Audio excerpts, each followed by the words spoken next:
Welcome back to HVAC Master Training. In today's session, we're covering heat transfer. Understanding heat transfer is critical in every HVAC system. Heat transfer occurs whenever there is a temperature difference, just as fluid flows when there is a pressure difference. In both cases, energy moves from a region of higher potential, temperature or pressure, to one of lower potential. It determines how air, water, and building materials move energy from one place to another, affecting comfort, efficiency, and design performance. We'll cover the three modes of heat transfer: conduction, convection, and radiation, and connect each one to real HVAC applications. Let's start with a quick overview. There are three ways heat moves: conduction, through solid materials like walls, pipes, or slabs; convection, through moving fluids like air and water; radiation, through electromagnetic waves with no physical contact. Every HVAC system involves all three. For example, when warm air touches a cool coil, heat is conducted through metal fins, carried away by convection, and radiated to nearby surfaces. All three modes typically occur simultaneously in buildings. Effective HVAC design must account for each mechanism. Conduction, heat transfer through solids. When heat travels through solid materials, it always flows from a region of higher temperature to a region of lower temperature. This process is known as conduction. The rate of heat flow depends on the material's thermal properties, the temperature difference, and the geometry of the object. The governing equation is Fourier's law, which is Q equal to minus Ka dt by dx, where Q is the heat transfer rate, K is the thermal conductivity, A is the surface area, and dt by dx is the temperature gradient. The negative sign means heat flows from hot to cold. For building assemblies, we often simplify conduction using R values and U values, where R equal L by K and U equal 1 by R total. So heat transfer equation becomes Q RUXAX, T inside, T outside, high R value materials like insulation slow down heat transfer, while metals with high K values conduct heat easily. In real buildings, walls are made of multiple layers. For example, drywall, providing the interior finish; insulation, such as fiberglass or foam, providing most of the thermal resistance; sheathing, like plywood or OSB, for structural support; and exterior finishes, such as siding or brick, for weather protection. For layers in series, the total R value is simply the sum of each layer's resistance. R total equal R drywall plus rinsulation plus R sheathing plus rexterior. However, real construction also involves thermal bridging, areas like studs or beams where heat bypasses insulation. These bridges can reduce the wall's overall R value by 20 to 50%. Using advanced framing techniques and continuous exterior insulation helps minimize these losses. Finally, conduction doesn't just happen through flat surfaces like walls or roofs. It also applies to round components, such as pipes. In these cases, heat transfer follows a cylindrical path, so the math looks a little different.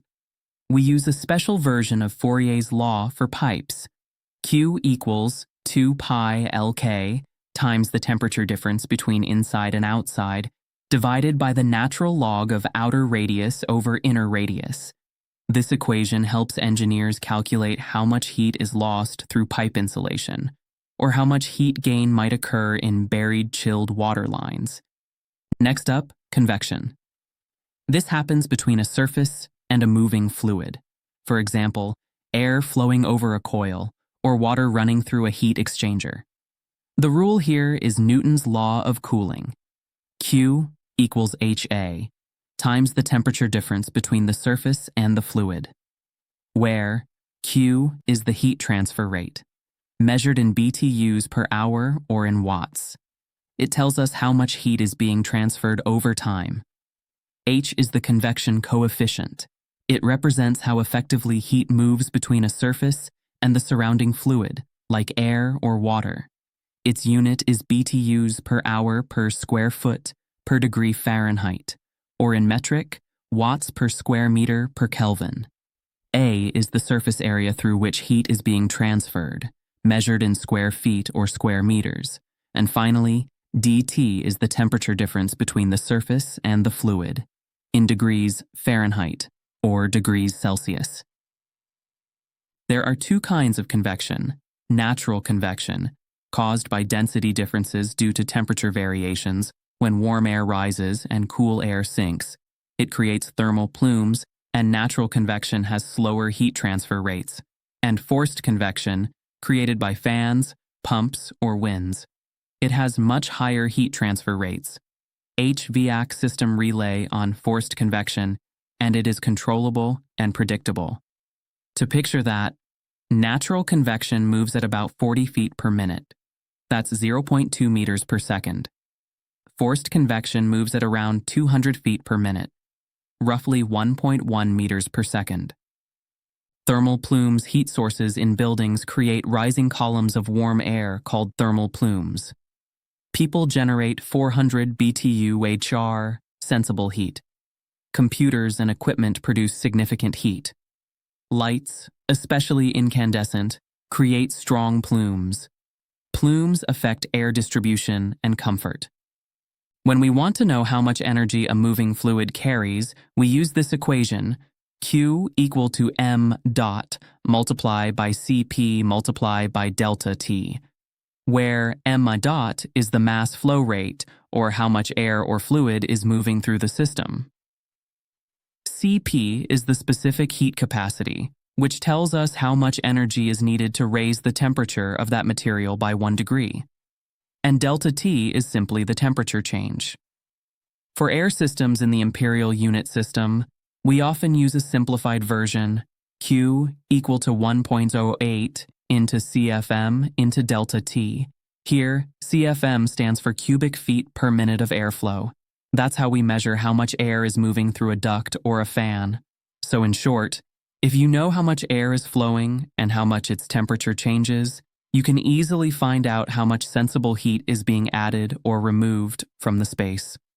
Now, let's look at radiation. Radiation doesn't need air or water. It travels through space as energy waves. That's how the sun heats the earth and how radiant panels heat a room. The equation comes from the Stefan Boltzmann Law, Q equal to epsilon into sigma into A into T to the power of 4, where epsilon is the emissivity of the surface. It's a value between 0 and 1 that shows how well a material emits radiant energy. A perfect black surface has an emissivity of 1. Sigma is the Stefan Boltzmann constant, a universal constant used for radiation heat transfer. A is the surface area of the object that's radiating heat. And T is the absolute temperature, measured in Kelvin or Rankine. This equation shows that radiant heat emission increases rapidly as temperature rises, since it's raised to the 4th power. Even a small increase in temperature can mean a big jump in radiant heat output. When two surfaces face each other, not all the radiation from one hit the other. That fraction is called the view factor. The formula is Q sub 12 equals sigma A1 F12 times the temperature difference to the 4th power. It depends on shape, distance, and angle. For example, a ceiling and a floor have a larger view factor than two walls at a corner. Let's talk about some practical HVAC applications where radiant heat transfer plays an important role. First, radiant heating systems. These systems deliver warmth directly through surfaces.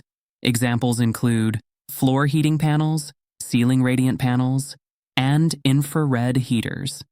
Instead of heating the air, these systems warm up surfaces, and in turn, those surfaces heat people and objects in the space. That's why radiant heating often feels more comfortable even at lower air temperatures. Second, radiant cooling systems. These use chilled ceiling panels or chilled beams to absorb heat from a room. They can make a space feel comfortable even when the air temperature is slightly higher. But there's one important rule: avoid condensation. If the panel temperature drops below the dew point, moisture can form, which is a big problem in cooling design. Third, solar heat gain. Solar radiation coming through windows can create a major cooling load in buildings. Windows are one of the biggest sources of radiant heat gain. That's why we use the solar heat gain coefficient, or SHGC, to rate how much solar radiation a window lets in. Low E coatings help reduce unwanted solar radiation, keeping spaces cooler. Orientation also matters. In the northern hemisphere, south-facing windows receive the most solar radiation throughout the year. And finally, radiant barriers. These are low emissivity surfaces, typically with an emissivity less than 0.1. They reduce radiant heat transfer in attics and wall assemblies. To work properly, they must face an airspace. Otherwise, their reflective property won't be effective. Radiant barriers are especially useful in hot climates, where they help keep buildings cooler and reduce air conditioning loads. In real buildings, heat moves through conduction, convection, and radiation, all happening together at the same time. To understand how well a wall or roof resists heat flow, we calculate its total thermal resistance, written as R total equals R of the inside air film plus R of the materials plus R of the outside air film. Once we know that, we can find the overall heat transfer coefficient, or U value, using this simple relationship. U equals 1 divided by R total. Then, to find the rate of heat transfer, we use Q equals U times A times delta T. Here, Q is the heat transfer rate, A is the surface area, and delta T is the temperature difference between indoors and outdoors. Remember, the lower the U value, the better the insulation. Since U value is just the inverse of R value, a higher R value means a lower U value. That's why modern energy codes often set maximum U values for walls, roofs, and windows to make sure buildings stay comfortable and energy efficient. In practical HVAC design, accurate heat load calculations are essential for proper system sizing.